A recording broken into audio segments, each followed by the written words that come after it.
Senator Kamala Harris decided to not rule out a run in 2020 for president. She is somebody who is adored, absolutely adored, by the corporate Democrats, the likes of Joyanne Reed, and those sorts of folks. Now, I'm going to talk about why I don't support her, but first I want to get into this article. It says, Senator Kamala Harris, Democrat, California, says she isn't ruling out a 2020 run for president in her most direct comments yet about her political future. In an interview that aired Sunday on MSNBC's KCDC, Harris said she's focused on the 2018 midterm elections. Quote, I'm focused on a lot of other things as a higher priority than running for president. Pressed on whether she was ruling out a 2020 bid, Harris said, I am not ruling it out, no. Harris is viewed as a rising star in Democratic politics. Her likely presidential ambitions are the subject of wide speculation, and she's often included on the not-so-short list of potential Democratic 2020 hopefuls. Harris, a former prosecutor, was California's attorney general before she was elected to the Senate in 2016. So, okay, I'm going to talk about this because I'm not a fan of Kamala Harris whatsoever. There are a lot of defenders of Kamala Harris where if you criticize Kamala Harris, they're going to say that you're going after her. Either they're going to imply or front out say that you're a Bernie bro who doesn't support her because she's an African American woman, which is, of course, completely false. That's why we're fans of Nina Turner, who is an African American woman. That's why we're fans of Tulsi Gabbard, who is a woman. That's just complete bullshit. We care about the policy positions, and that's where we come down on.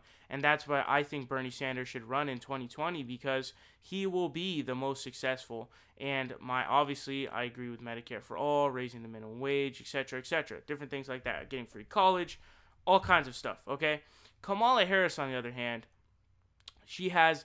I have very strong doubts about Kamala Harris. There was a story that I had covered about how she had a town hall back in, I think it was Sacramento, and what someone asked her was, hey, are you going to rule out, are you going to say right now that I'm not going to take any PAC dollars in my run for president in 2020? And she said, she basically said no. She was like, oh, but, there's accountability reasons so that you know what the money that I got was. So she essentially outright refused to say no, that I'm not going to take any money, which shows that there are inherent flaws within her as a political candidate, because then she is beholden to her donors instead of the American people, and instead special interest groups that represent very small, tiny, unbelievably microscopic fractions of the country, despite being elected by the American people. Yes, that is true. Another thing, very, very shady person as Attorney General. So, as Attorney General, Steve Mnuchin's One West Bank was kicking out people from their homes illegally and unethically, and instead of prosecuting him, she didn't do anything. Well, what is interesting about that situation? Well, Steve Mnuchin was a donor to her campaign. Oh, well, that's not good. That's not very good at all. Clearly, she was beholden because she didn't do anything. She had the absolute power to do it, and she decided not to pursue it for those reasons. It's very, very fucking clear. Now, also, Kamala Harris put children's parents in jail for missing days of school, which is unbelievable. There's no way that should ever, I repeat, ever to get to the point where you have to put parents in jail for their children not going to school. Just completely disagree.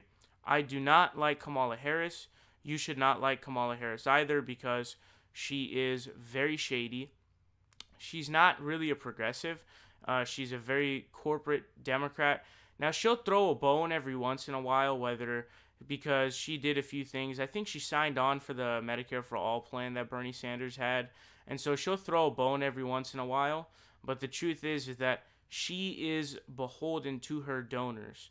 And that is why we simply cannot trust Kamala Harris whatsoever. And that's why I don't trust Kamala Harris whatsoever.